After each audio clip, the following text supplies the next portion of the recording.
그 방금 국무회의에서 9.19 군사합의 전부 효력 정지안이 의결됐습니다. 그리고 총리님이 모두 발언에서 북한의 도발에 대한 우리의 보다 충분하고 즉각적인 조치를 언급하셨는데요.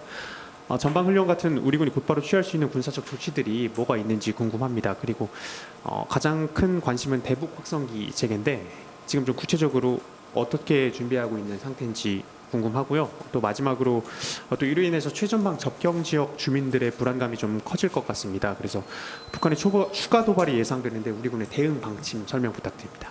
합참공보실장입니다. 우리 군은 임무가 부여되면 즉각 가능하도록 준비와 태세를 갖추고 있습니다. 접경 지역 국민 불안에 대해서는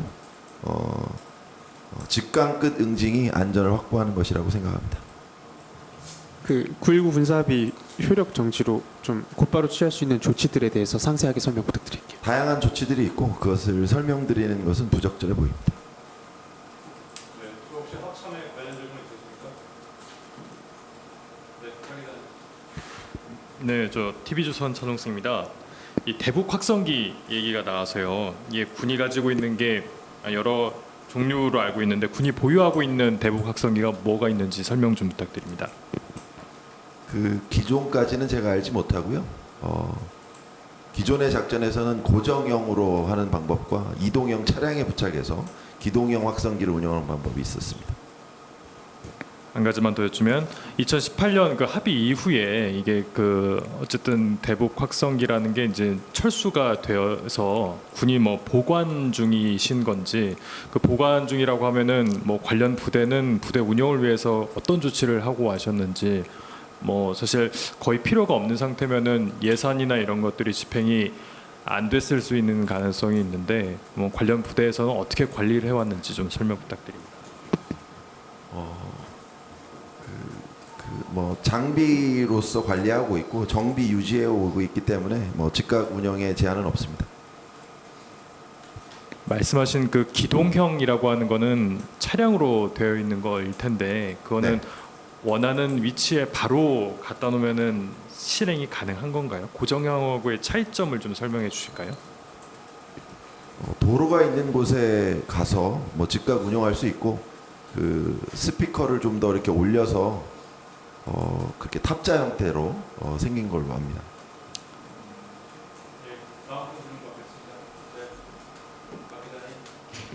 예, 세계일보 박수창 기자입니다. 방금 전 소식 보니까 국무회의에서 이제 9.19 합의 효력 정지가 이제 통과가 됐다고 나왔습니다. 그렇다면 사실상 이제 군이 9.19 합의에 의해서 9.19 합의에 따라서 하지 않았던 것도 할 수 있는 것이 사실상 가능해졌는데 그렇다면 이제 곧바로 그러한 것들이 시행이 되는 것인지 만약에 한다면 어떤 것부터 할 것인지가 좀 말씀해 주셨으면 합니다. 군사 합의가 효력 정지가 되면 그 작전의 융통성이 많아지고 우리 군이 할 수 있는 것들이 늘어납니다. 또 즉각적으로 할 수 있는 것도 있고 그런 것들을 준비하는 모습을 뭐 공개할 수도 있고 그런 것들은 많은 부분은 또 북한에게 달려 있다고 볼 수 있습니다. 저번에 작년에 그 북한이 군사정찰 위성을 발사해서 비행금지구역 관련한 것을 일시 정지했을 때는 거의 곧바로 움직였거든요. 그때는 몇 시부터 합니다라고 몇 시부터 한다는 게 사실 알려지기도 했었는데 이번에도 그렇게 그런 식으로 할 계획은 있으신가요? 그건 아마 정부 발표를 좀 더 기다려봐야 될 것 같습니다. 그러니까 예를 들자면은 오늘이 6월 4일이니까 예를 들자면은 뭐 6월 5일 0시부터다 아니면 6월 6일 0시부터다 뭐 이런 식으로 해서 혹시 할 계획이나 그런 건 없으신지 그래서 궁금해서 그렇습니다. 군은 임무를 수행하는 조직이고요. 명령이 하달되면 시행합니다. 그런 지침들은 상부가 내릴 것으로 합니다.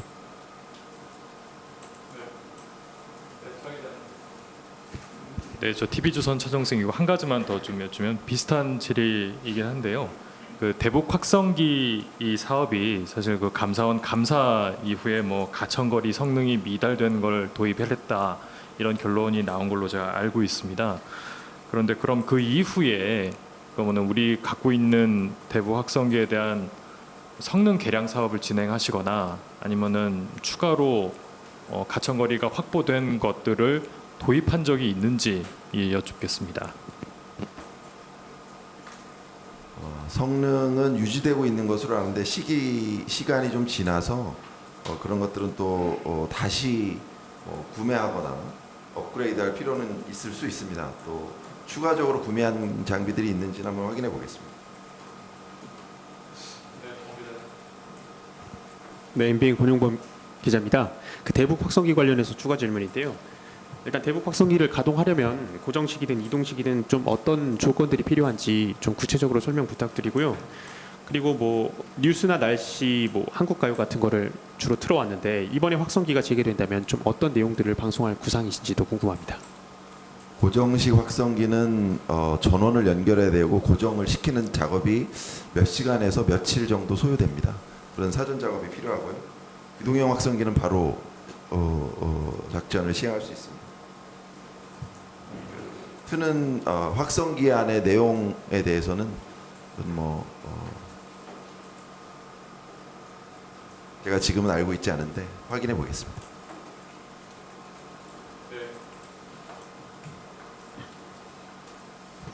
네. 춘천일보 이덕수입니다.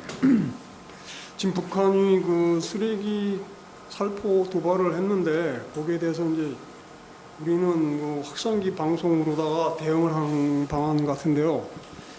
그것이 또 쓰레기 살포 경우에는 우리 국민들이 실질적으로 물리적 피해를 입고 재산상 피해를 입고 뭐 신체적 피해까지도 예상이 되는 위험한 건데 거기에 대해서 뭐 저 확성기 방송이라는 건 그게 보면 대칭적인 거 대응이 아닌 것 같습니다. 그쪽에서 실질적으로는 피해를 느끼지 못할 수도 있는 거고 그래서 여기에 대해서 뭐 저 정확하게 대칭적인 대응을 할 수 있는 방안은 없는 건지 그런 걸 또 연구를 보고는 있는 것인지 좀 알려주시고 그쪽에서 그 풍선이 넘어왔을 때 직접적으로 여기서 사격으로 이렇게 떨어뜨릴 수 있는 그런 조치는 할 수 없는 것인지 좀 답변 부탁합니다.